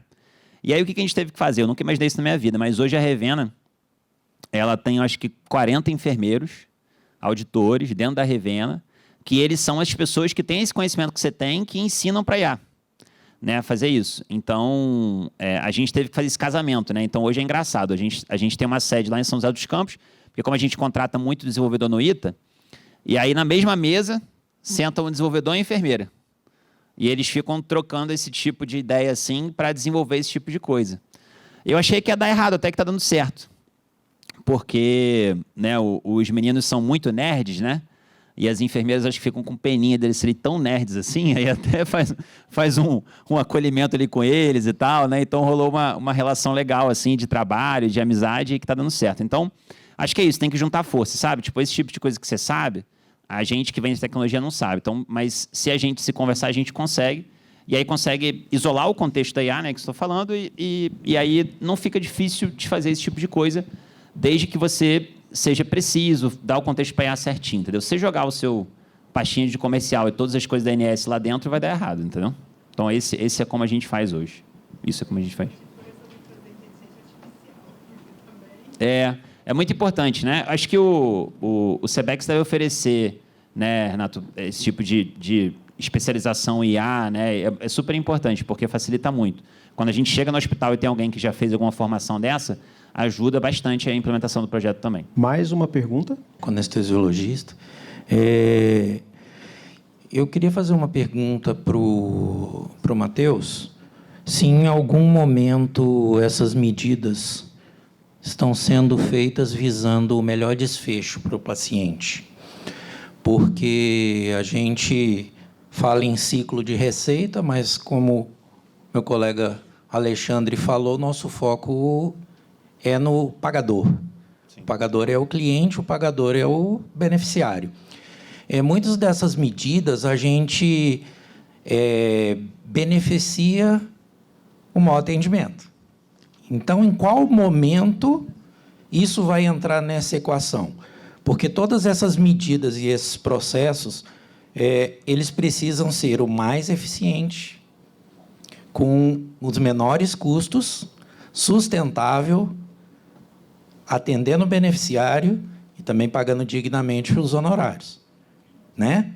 Então, de quem é a receita? De quem é a despesa? Então, a gente tem que pensar, eu acho que nisso também. A sustentabilidade passa por isso, né? Nós temos um desperdício muito grande, concordo. Aí, usando as suas palavras, Frederico, eu acho que a gente não deve pagar o que é consumido. A gente deve pagar o que é usado corretamente. Então, eu entendo o painel, mas eu também queria fazer essa contra-argumentação, porque a gente está olhando só de um lado. Eu sou prestador de serviço, a receita é minha também. E se o faturamento do hospital é ineficiente, faz essa série de coisas, eu tenho problema. Eu sou uma parte da cadeia. O médico é uma parte da cadeia. A receita não é do hospital. E a despesa não é só do convênio. Então, eu gostaria de saber se em algum momento você já entrou nesta demanda. Wagner, assim, a resposta curta é não, tá? Assim, acho que a gente não entra nisso no melhor desfecho. Mas aí, eu acho que o que acontece é o seguinte. Hoje, então, por exemplo, o enfermeiro auditor lá do Dr. Frederico, ele vai no hospital. Hoje, parte do tempo dele é discutindo o protocolo, eu imagino, né? Que é isso que você está falando, né? O protocolo de atendimento, se está sendo bem seguido ou não. E parte do tempo dele é caçando informação no TASI MV. Né? O que eu imagino que a inteligência artificial ela ajuda? A verdade, gente, assim, por exemplo, quando a discussão ela fica mais médica, mais técnica, eu acho que não é a fruta baixa da inteligência artificial no momento. Aí, o que é? Então, vamos lá, né? A enfermeira do Dr. Frederico foi lá no hospital. Ela discute duas coisas, protocolo e fica caçando informação. O que empresas de tecnologia, na minha opinião, pode fazer por ela? Diminuir o tempo dela de caçar informação para que ela possa discutir mais protocolo com o hospital.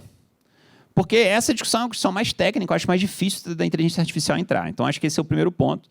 E aí, eu acho que os dados que a inteligência se alimenta que vão na direção que você está falando, é que toda a glosa que a gente vê que o hospital está tomando, se for uma glosa técnica, que é isso que você está falando, né, que é uma coisa que não deveria ser paga, a inteligência artificial ela retroalimenta com isso, né? Mas hoje, assim, quando eu olho para a saúde, eu penso que a inteligência artificial, o primeiro uso mais óbvio dela, e foi o que a gente trouxe aqui na pesquisa da McKinsey também, é para resolver problema mais operacional e mais chato para que as pessoas possam discutir isso com mais clareza. Porque hoje, eu imagino que, né, no Dr. Frederico, o Dr. Alexandre deve ver muito isso, falta tempo para discutir essas coisas, não falta? Né? Tipo assim, para ir no hospital e ver se está tudo protocolado certinho. Então, eu acho que é nesse sentido.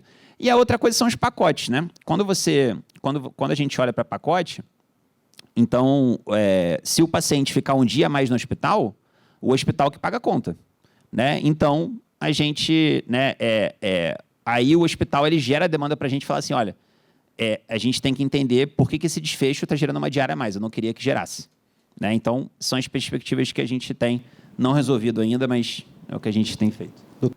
Acho que você tocou num ponto crucial, que é como é que a gente paga melhor quem trabalha melhor. Eu acho que isso, assim, a gente vem discutindo isso há muito tempo, tem N modelos para se fazer isso, mas a gente não tem ainda o apoio da IA para poder fazer essa avaliação. O que o Matheus está fazendo que é fazer uma cobrança que não deixe nada de fora e que tenha justificativa do que foi utilizado, facilita o processo de faturamento do hospital como um todo. Mas eu concordo, ele vai gerar contas mais pesadas, porque não vai ficar nada de fora, ele vai deixar de cobrar coisas.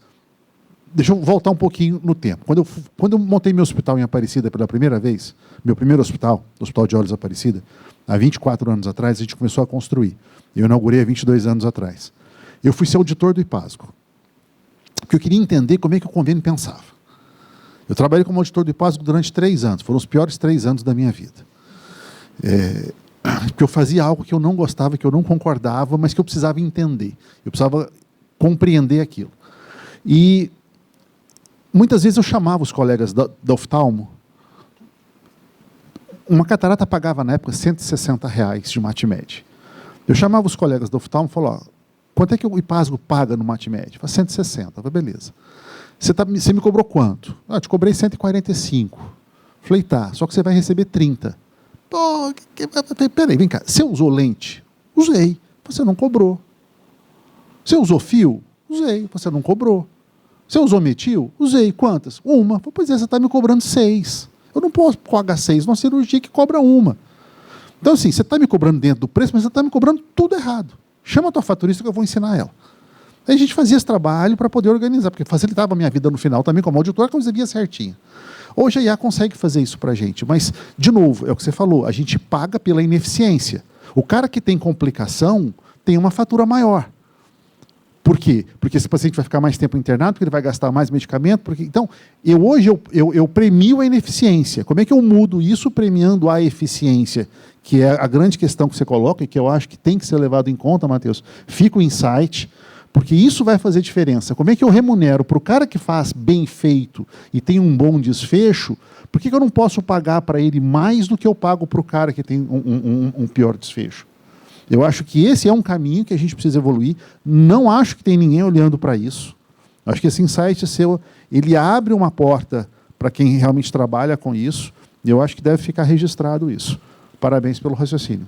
Excelente. Dr. Wagner, obrigado pela pergunta. Discussões que são realmente muito relevantes. Pessoal, obrigado pela presença no painel. Você vai fazer uma pergunta? Tudo bem, doutor Renata? Sou o Everton, diretor do Hospicom. Eu quero levar uma pergunta para o doutor Frederico. O que eu tenho visto com a IA, e isso indo um pouco para o lado clínico, é que muitos pacientes têm chegado já com um prognóstico, um diagnóstico e com a medicação já feita dentro dos consultórios, baseados hoje nas ferramentas de IA que ele mesmo tem se consultado. Isso está me incomodando muito, porque eu acho que a gente está prestes a chegar aí a um colapso de atendimento clínico com pessoas que estão se automedicando, baseada na IA, que dá respostas, às vezes, alucinadas e que acaba conduzindo para um estágio de comportamento clínico que antes a gente, como... no seu caso, como gestor, acabava pegando um sintoma muito mais tranquilo de se identificar e muito mais correto do que um paciente medicado que quase sempre não fala que essa medicação foi feita por ele, não conduz que tomou um medicamento, mas que já fez ali uma tentativa de tratamento dentro de casa. Então, como você enxerga essa nova fase, que são de pacientes também sendo os próprios médicos, com o apoio de um IA e fazendo essa condução individual e chegando ali como verdadeiros médicos já para um conflito clínico e não para uma ação de confiança em cima do médico com essa decisão? Perfeito, Everton. Obrigado pela pergunta. E só fazendo uma ponte que o Dr. Wagner e o Dr. Alexandre disse também, e não tomando muito tempo, isso foi muito falado também, não só dentro da unidade hospitalar, mas da maneira de remuneração, seja por capitation, seja por fee for service, e realmente essa discussão por qualidade. E esse é o principal propósito. A gente quer ser tratado com qualidade e com o menor custo possível, né? Esse é o propósito de todos. Em relação à pergunta, eu até como médico, como também cirurgião robótico e urologista, a gente vê isso muito. O paciente ele vem, às vezes, com várias informações, né? E eu vou até fazer uma observação em relação ontem. Ontem nós fizemos uma visita de negociação com a diretoria da Associação Goiana do Ministério Público. E aí veio a pergunta, a gente falando sobre pediatria e sobre a rede em Goiânia, e veio a pergunta falando, por que hoje em dia as crianças vão muito mais ao pronto-socorro ou vão ao atendimento médico, tem febre, ele vai no médico, utiliza-se muito mais o serviço de saúde do que antes ele tomava uma dipirona, uma novalgina, ou ele ficava em casa. Isso justamente pela velocidade de informações, né? E, às vezes, pela angústia e pelo medo da mãe ou do pai, quando vê a criança, ela vê a criança está com febre, ela já vai para qualquer aplicativo ali e vai perguntar febre. E aí vai aparecer até as doenças mais raras, que dá um caso em cada 200 milhões, e ela começa a pensar que, às vezes, o filho meu pode ter isso, e não é a curva A, não é a mais frequência. E participando na semana passada, inclusive, sobre isso também, num comitê lá na Unimed do Brasil, em São Paulo, a própria IA, com a tecnologia, já vem falando que é quando a gente coloca o SEO, que eu quero atrair um cliente para tratamento do câncer de próstata. Então, tem alguns textos, algumas palavras onde eu coloco lá e que, às vezes, até textos sem qualidades ou fontes, às vezes, até com não tamanha credibilidade, esse cliente acaba chegando até mim. Hoje, com o GO, que é essa nova tendência que a gente tem, é o quê? São meios que têm mais credibilidade e que realmente vai trazer aquela notícia. Quando a gente fala de ter protocolos, não são protocolos engessados, proibindo a liberdade de assistência do profissional de saúde, mas é um direcionamento maior, com mais segurança, com um melhor nível de evidência. Não adianta eu pegar um profissional da saúde que, às vezes, não tem tamanho conhecimento técnico, mas, por marketing ou por questões comerciais, ele tenta atrair, às vezes, com fake news, como eu posso dizer, literalmente, aqui da minha área, em relação à reposição hormonal, reposição de testosterona, que a gente vê casos vários de óbitos aí, de vários médicos que fazem uma suplementação muito alta e porque só para atrair. A gente viu isso dentro de uma pandemia, várias pessoas tomando um soro azul, isso em relação ao marketing. Então, a gente precisa da IA para pagar os produtos ou MatMed que são utilizados. É lógico que, com ela, a gente vai ter mais tempo e liberar pessoal para discutir qual que é a melhor remuneração e qual a remuneração mais justa, de acordo com a qualidade de assistência do serviço que foi prestado. Isso sempre aconteceu. Lá atrás era o Dr. Google que dava umas ideias piores, alucinava tanto quanto, dava... Porque depende da pergunta que você faz. Na verdade, o que acontece hoje é que a gente tem muito mais acesso. A gente tem muito mais oferta de profissionais, a gente tem muito mais oferta de serviços, a gente tem um acesso muito mais facilitado. E esse acesso permite com que as pessoas possam efetivamente serem cuidadas. Quantas e quantas febres morreram em casa antigamente porque não tinha como chegar, não tinha onde ir. Eu reforço que o nosso grande papel enquanto profissional de saúde é o juízo crítico. A gente recebe absolutamente de tudo no consultório, né? É um Kinder Ovo. Cada porta que abre, você não sabe a surpresinha que vai sair lá de trás. Cada porta é uma surpresinha nova. Então, tem de tudo. Se a gente não tiver esse julgamento crítico, se a gente não tiver a capacidade aberta, franca, real, o paciente chegou, ó, estou com isso aqui, eu tenho pacientes que chegam no consultório, abre o celular para o doutor, e isso. Você fala, pera, é o seguinte, vamos lá, vamos pegar o chat GPT, me fala qual foi o prompt que você deu. Vou colocar aqui, nós vamos colocar aqui junto e vamos responder uma por uma. Toma um tempo louco, é verdade. Mas a ansiedade do paciente, ela pode piorar com isso? Pode, como piorou lá atrás com o Dr. Google. O Dr. Google deu um monte de ideias. A automedicação continua, o pessoal continua fazendo besteira, continua, mas cada vez menos. O que eu vejo, aí o lado poliana ou o lado do copo meio cheio da história, o que eu vejo é que tudo isso capacita mais os pacientes. O paciente está cada vez melhor no autocuidado. Todos nós estamos cada vez mais conscientes do processo saúde e doença, não só nos nossos corpos, como nos corpos das pessoas que nós gostamos, dos familiares, dos parentes, etc. E tal. E esse autocuidado vai gerar, através da informação que você recebe, seja através da IA ou qualquer uma outra, curada, com uma boa curadoria daquele colega que foi consultado depois, vai gerando um nível de aprendizado que vai nos tornar muito melhores em autocuidado no futuro e melhorar a saúde da população como um todo no futuro. Informação, para mim, ela nunca é demais. Eu não tenho esse medo que você tem, não. Obrigado, doutor. Uma pesquisa recente, até que me ajudou no artigo, é que um dos fatores que influenciam, né, no desperdício, influenciam nessa questão dos problemas que existem na saúde, é o papel do executivo, o papel do gestor, a falta de preparo de alguns deles para tomar a decisão. Aí eu deixo a pergunta, hoje, isso ainda acontece? Ainda é um fator que realmente compromete tudo isso? Para a eficiência, a sustentabilidade, considerando pessoas, processos, tecnologia, o que precisa, o gestor precisa fazer para poder estar no nível do que o mercado precisa, de suas eficiências, das suas habilidades? Na visão de vocês, como é que está isso e o que precisa ser feito para mudar, para evoluir? Doutor Thalete. Vamos lá, eu começo. Assim, é uma pergunta filosófica bem extensa. Por quê? Porque, na verdade, não é diferente do que sempre foi. O gestor precisa de educação continuada. Só que os temas hoje são diferentes. Os temas hoje que ele precisa estar atualizado são um pouco diferentes do que eles eram antigamente. Mas isso não muda a essência, que é a ética e a responsabilidade de cada um.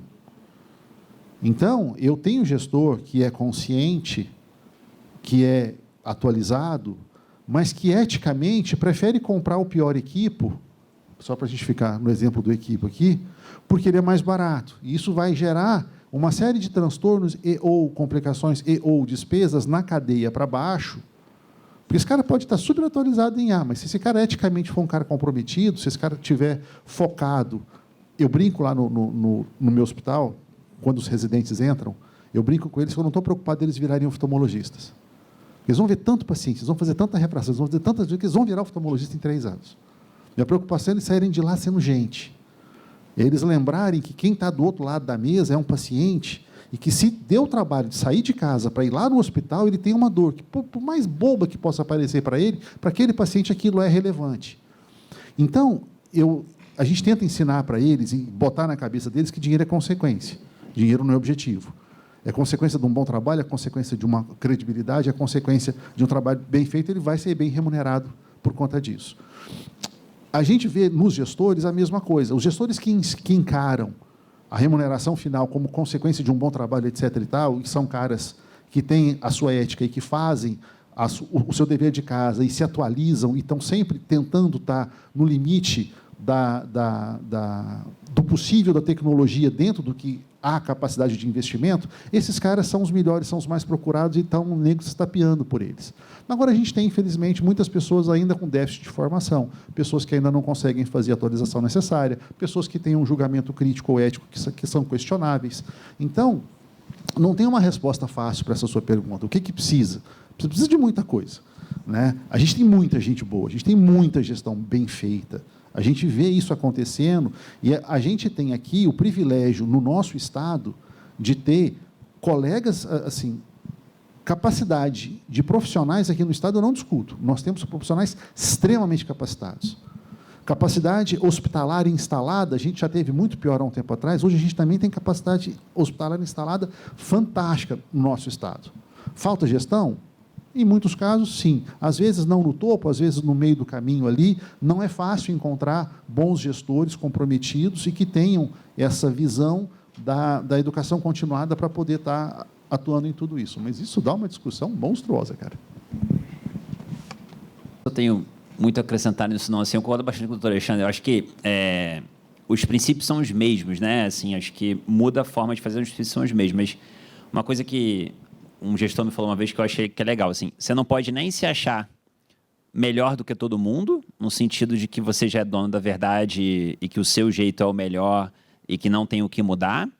E, ao mesmo tempo, também você não pode se achar o patinho feio ou pior do que a média, porque isso te faz faltar confiança e coragem para correr atrás de coisas, assim. Então, sei lá, eu tento sempre manter esse equilíbrio. E a trabalhar, né? Tem muita coisa para fazer, gente. Tem muito trabalho. Meu Deus do céu. Eu entro dentro do hospital e falo assim, cara, se a gente fizer um bom trabalho nos próximos 10 anos aí, a gente vai transformar a saúde, assim. Eu sou bem otimista com tudo que a gente pode fazer. Acho que, na mesma linha, quando uma pessoa é contratada, ela é contratada pela sua formação, pela capacidade técnica.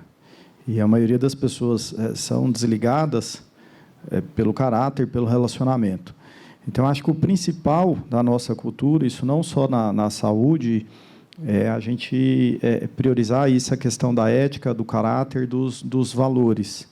E essa formação técnica, isso a gente vai aprender com o tempo, com certeza, e com bastante auxílio da inteligência artificial para ajudar.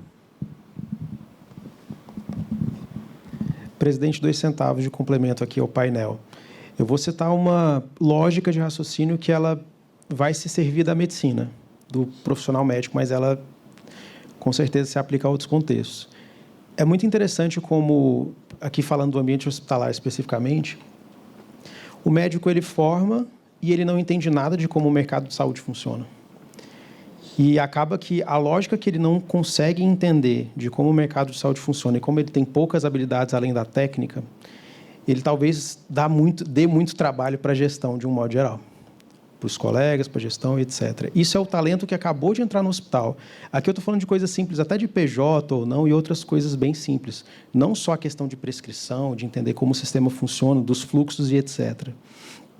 Em uma ancoragem no outro extremo, que é o papel de um diretor médico, e a depender da instituição, e aqui eu não vou entrar na discussão sobre se hospitais adquiridos performam melhor, ou, enfim, gestões mais ultra profissionalizadas, mas trazendo esse exemplo do médico e de tudo que foi dito aqui no painel, eu vejo que falta essa conexão de habilidades básicas, complementares, show, mas também falta um entendimento do que é o mercado de saúde, do papel dele nesse fluxo, daquele microcosmo que é aquela organização, e até mesmo um papel mais refinado, galgado, de diferentes perfis de liderança, até um máximo, que é um diretor médico. Porque eu não vejo essa formação existindo nesse nível. O SEBEX tem, de fato, mas nessa granularidade do que é um papel extremamente refinado nesse outro lado, que é a executiva conversando com um fundo de investimento, dialogando com um colega médico, abaixando o ego, vamos seguir o protocolo, lidando com a gestão. O que a gente vê na prática do dilema da gestão se perde um grande profissional e ganha-se um gestor não tão competente. Então, no fundo, eu não trouxe uma solução, eu só dei um zoom no problema. Existe um zoom que ele vai desde o entrar ali do fluxo do profissional, não só na medicina e outros, até essa máxima. Até lá na ponta, o papel e o entendimento desse diretor médico, que é um alto cargo, ainda está falho. Talvez seja a questão de conhecer mais formações do SEBEX, etc. Então, pessoal, chegamos ao fim do painel. Eu agradeço muito ao Dr. Alexandre, Matheus, Dr. Frederico. Acho que tivemos um tempo muito incrível e o bom é que não acaba aqui, né? Fiquem à vontade para se conectar conosco, após aqui o evento, sobretudo nas redes. Obrigado pela presença. Obrigado, Renato. Uma salva de palmas aos nossos especialistas que fizeram parte desse painel. Agradecemos a cada um de vocês. Declaramos encerrado o nosso primeiro painel. Carinho para vocês. É um momento que é para fazer jus ao nome do evento, que é Conexão SEBEX Goiás. É o momento do network. Vai estar sendo liberado agora o coffee break. A gente vai ter 20 minutos. A gente vai ter 20 minutos para poder fazer esse network e aí a gente volta com as programações, tá?